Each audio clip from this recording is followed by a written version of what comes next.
নমস্কার সকলকে। তো গতকাল আমাদের অ্যানিভার্সারি ছিল, আর তাই জন্য আমরা একটা রেস্টুরেন্টে এসেছি সেলিব্রেট করার জন্য।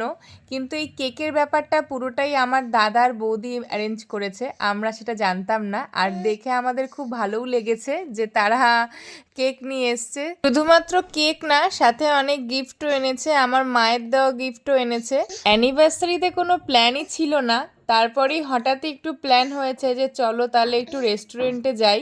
তাই সোনাকে নিয়ে এই প্রথমবার আমরা রেস্টুরেন্টে এসেছি।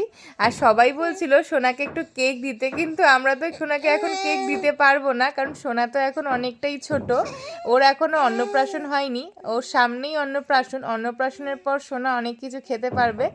আর এখন দেখো আমরা দুজনকে খাইয়ে দিচ্ছিলাম, আর সবাই মিলে বেশ ভালোই এনজয় করেছি। কালকে বেশ ভালোই হয়েছে, দিনটা কেটেছে বলতে গেলে। এইটা আমার সেকেন্ড অ্যানিভার্সারি, আর ফার্স্ট অ্যানিভার্সারিটা ভালোই বড় করে করেছিলাম। তো এই আর কি, চলো টাটা, পরের ভিডিও দেখা হবে।